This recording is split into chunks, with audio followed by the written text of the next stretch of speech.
NAB ordinance میں بنیادی ترامیم کا صدارتی آرڈیننس جاری کر دیا گیا۔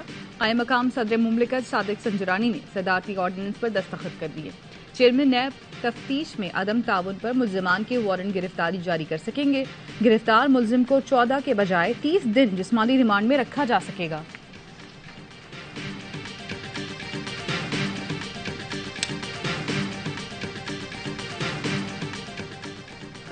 توشہ خانہ کیس میں چیئرمین پی ٹی آئی کی آج نیب میں طلبی، تمام تحفوں کی تفصیلات ساتھ لانے کی ہدایت۔ نیب نوٹس میں کہا گیا پی ٹی آئی چیئرمین نے 108 تحفے وصول کیے، انہیں موجود تحفے اور فروخت شدہ تحفوں کی رسیدیں ساتھ لانے کی بھی ہدایت۔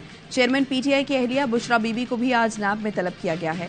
نوٹس کے مطابق بشرا بی بی کو این سی اسکینڈل میں طلب کیا گیا۔ القادر ٹرسٹ معاہدہ اور فنڈز دینے والوں کی فہرست ساتھ لانے کی بھی ہدایت۔ چیئرمین پی ٹی آئی اور اہلیہ نے آج نیب میں پیشی کی تحریری یقین دہانی کرا رکھی ہے۔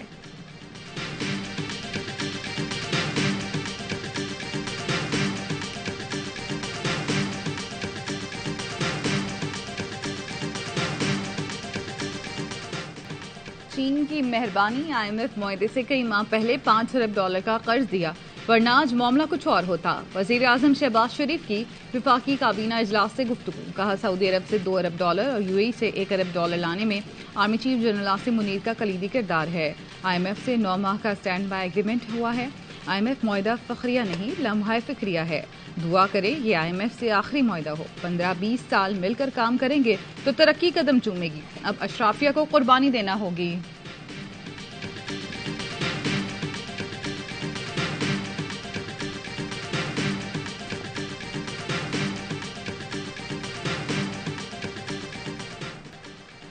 پاکستان نے آئی ایم ایف کو معاہدے کے لیے 9 بڑی یقین دہانیاں کرا دی۔ 9 ماہ تک تمام شرائط پر مکمل عمل درآمد کی آمادگی کا خط بھی لکھ دیا۔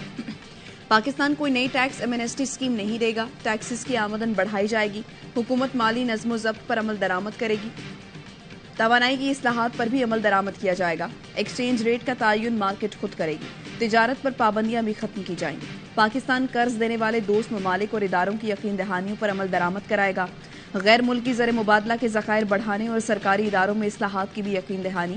آئی ایم ایف بورڈ 12 جولائی کو غور کے بعد منظوری دے گا، جس کے بعد 3-4 دن میں پاکستان کو 1 ارب ڈالر مل جائیں گے۔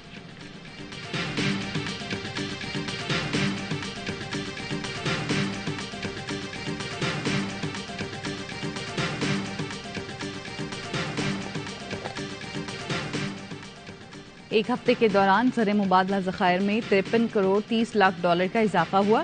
زر مبادلہ کے ملکی ذخائر 9 ارب 34 کروڑ ڈالر ہو گئے۔ اسٹیٹ بینک کے مطابق ذخائر میں اضافہ 30 کروڑ ڈالر کے حکومتی کمرشل قرضوں کی وصولی سے ہوا۔ 23 جون کو زر مبادلہ ذخائر کی مجموعی مالیت 4 ارب 7 کروڑ ڈالر ریکارڈ کی گئی۔ زر مبادلہ کے مجموعی ملکی ذخائر میں 47.70 کروڑ ڈالر کا اضافہ ہوا۔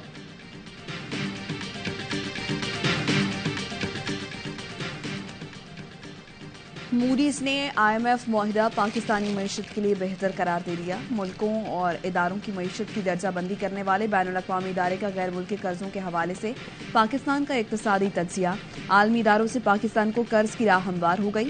موڈیز کا کہنا ہے رواں سال پاکستان پر بیرونی قرضوں کی ادائیگی کا سخت بوجھ رہے گا۔ ٹیکس اصلاحات کے ساتھ پاکستان کو آمدنی بڑھانا ہوگی۔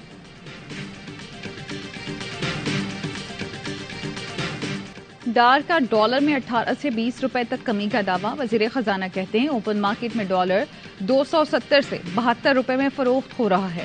آئی ایم ایف ڈیل کے اثرات، پاکستان اسٹاک ایکسچینج میں زبردست تیزی، تاریخ میں پہلی بار کاروبار کے آغاز کے پہلے ہی منٹ میں 2200 سے زائد پوائنٹس کا اضافہ، 5% سے زائد تیزی پر ٹریڈنگ 1 گھنٹے کے لیے روکی گئی۔ ٹریڈنگ کا دوبارہ آغاز ہونے پر مزید تیزی، 100 انڈیکس 43,899 پوائنٹ پر بند ہوا۔ اسٹاک بروکر ظفر موتی کہتے ہیں شرح سود میں کمی کی جائے تو لوگ مزید سرمایہ کاری کریں گے۔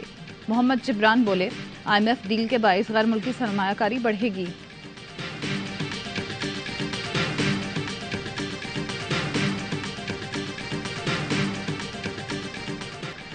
جو بھی نئی حکومت آئی اس کے لیے دسمبر تک کوئی مسئلہ نہیں ہوگا۔ میری ٹیم کے لوگ بھی کہتے تھے کہ لگتا ہے معاہدہ نہیں ہوگا، میں کہتا تھا کہ معاہدہ ہوگا اور آخری ہفتے میں ہوگا۔ وزیر خزانہ اسحاق ڈار کہتے ہیں زر مبادلہ کے مجموعی ذخائر جولائی میں ہی 14 ارب ڈالرز ہونے کی توقع ہے۔ کرنٹ اکاؤنٹ خسارہ اندازاً 4 ارب ڈالر تک نظر آ رہا ہے۔ آنے والے دنوں میں مہنگائی کم ہوتے دیکھ رہا ہوں. IMF شرط پر بجلی 4 روپے فی یونٹ تک مہنگی ہوگی.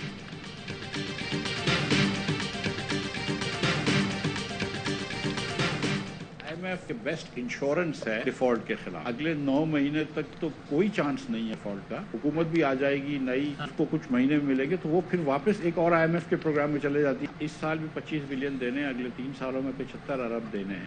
تو ہمارے برآمدات تو اتنے نہیں ہیں کہ وہ پیسے وہ لا سکیں, پھر قرض لے کے ہی قرض دینا ہے واپس. ہمارے پاس ایک ہی راستہ ہے کہ قرض واپسی کے لیے قرض لیں. سابق وزیر خزانہ مفتاح اسماعیل کہتے ہیں تنخواہ دار طبقے پر ٹیکس نہیں لگانا چاہتا تھا لیکن IMF نہیں مان رہا تھا. صوبوں کو وفاق پیسے دے دیتا ہے, صوبے اپنا ٹیکس جمع نہیں کرتے. غریب آدمی کی 30% تنخواہ ٹیکس میں لے لیتے ہیں.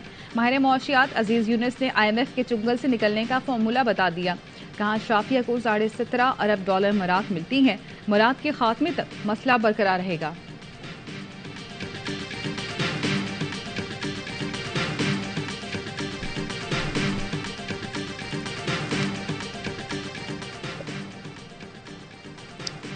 مسلم لیگ نون کے قائدین کی دبئی میں مستقبل کی سیاسی حکمت عملی کے حوالے سے مشاورت. نواز شریف نے پارٹی اور انتخابی امور سے متعلق ٹاسک مریم نواز کو سونپ دیا.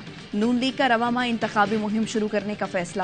ملک بھر میں جلسے منعقد کیے جائیں گے. نواز شریف نے پارٹی کی سینئر لیڈرشپ کو ہدایت جاری کر دی. الیکشن کے لیے پارٹی کا بیانیہ نوجوانوں کو مد نظر رکھ کر بنایا جائے گا.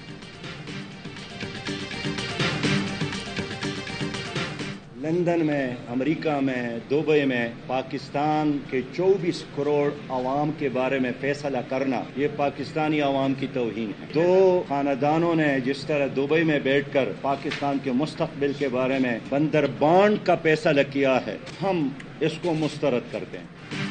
بیرون ملک بیٹھ کر پاکستان کے مستقبل کا فیصلہ کرنا 24 کروڑ عوام کی تسدیل ہے. دبئی میں 2 خاندانوں کا عوام کے مستقبل کا فیصلہ مسترد کرتے ہیں.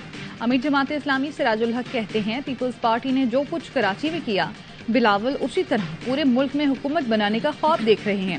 قرآن کی بے حرمتی پر صرف مذمت کافی نہیں, تمام مسلم ملکوں کو سویڈش مصنوعات کا بائیکاٹ کرنا چاہیے.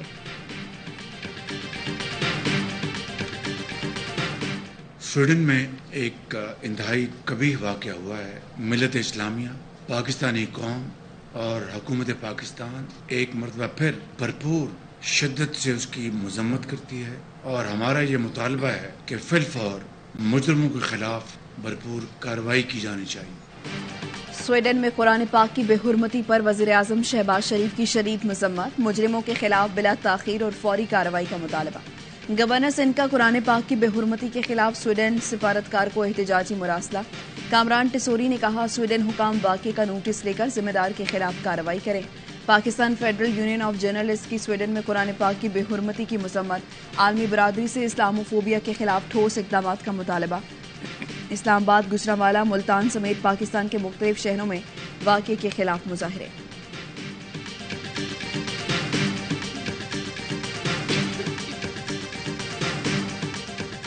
قرآن پاک کی بے حرمتی, سعودی عرب میں سویڈش سفیر کی طلبی, واقعے کی مذمت, انتہا پسند کے خلاف کارروائی کا مطالبہ. سویڈن میں قرآن کی بے حرمتی کے خلاف ملت اسلامیہ سراپا احتجاج. لندن میں سویڈش سفارت خانے کے باہر احتجاج. مظاہرے میں پاکستانی اور کرد کمیونٹی کے افراد نے شرکت کی. انڈونیشیا کے مسلمانوں کا منفرد احتجاج. کھلے میدان میں جمع ہو کر ہزاروں مرد و خواتین نے قرآن کریم کی اجتماعی تلاوت کی.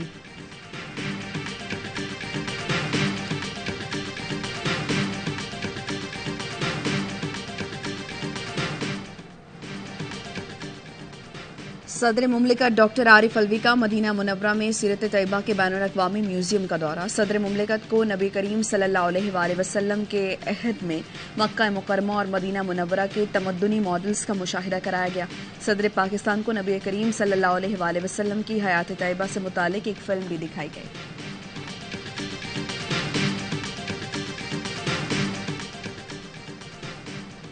یونان کشتی حادثے کی تحقیقات جاری. گرفتار 41 انسانی اسمگلرز کے بینک اکاؤنٹ منجمد کر دیے گئے. FIA کا ملزمان کے خلاف منی لانڈرنگ ایکٹ کے تحت کارروائی کا فیصلہ. حادثے میں ملوث انسانی اسمگلرز کے شناختی کارڈ اور پاسپورٹ بھی منسوخ کر دیے جائیں گے. DG FIA کا کہنا ہے ایئرپورٹس انچارج یقینی بنائیں کوئی بھی ایجنٹ بیرونی ملک فرار نہ ہو. انڈونیشیا میں انسانی اسمگلرز کے خلاف بڑا کریک ڈاؤن.